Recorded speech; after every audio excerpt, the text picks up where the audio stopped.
মায়ের কোল বারবার খালি হোক। আমরা কি চাই আমাদের বোন বারবার বিধবা হোক? আমরা কি চাই আমাদের মারা বিধবা হোক?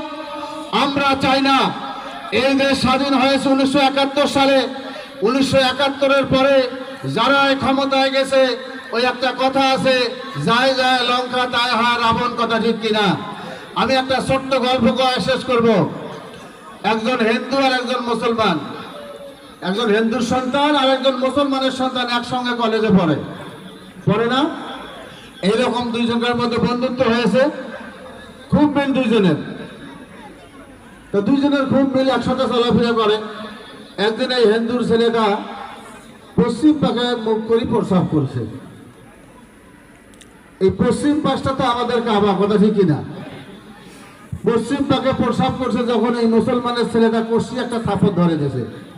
ঠিক শালা তুই পশ্চিম পাকে প্রস্রাব করলু, এরা আমার কাবা, আমরা এই পাশে সেজদা করি। তখন হিন্দু ছেলেটা চিন্তা করছে, কথা ঠিক, আমার অপরাধ হয়েছে। তখন আমি ভুল স্বীকার করি, মাফ চাইছে। এরপরে চলতে চলতে অনেক দিন পর আবার ওই মুসলমানের ছেলেটা পশ্চিম পাকে প্রস্রাব করেছে।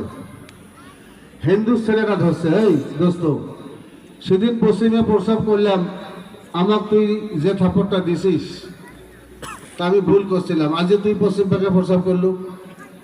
মুসলমানের ছেলেটা কি জবাব দিয়েছে জানেন?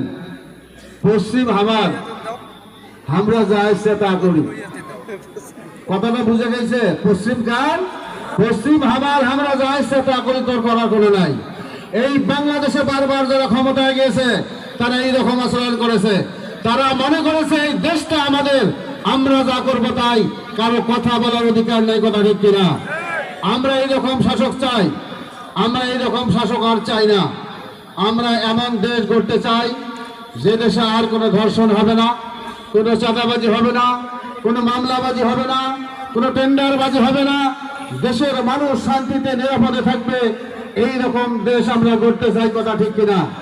সকলের জবাব দেন, কথা ঠিক কিনা? সম্মানিত উপস্থিতি, এইরকম দেশ গড়তে গেলে নতুন বিকল্প খুঁজতে হবে। আগামী দিনে আমরা সবাইকে দেখেছি, আমাদের দেশে আজকে নতুন করে যারা ভোট পেলে এসেছে, অতীতে আমরা অনেককে ভোট দিয়েছি এবং তাদেরকে আমরা ক্ষমতায় নিয়ে গেছি, কথা ঠিক কিনা?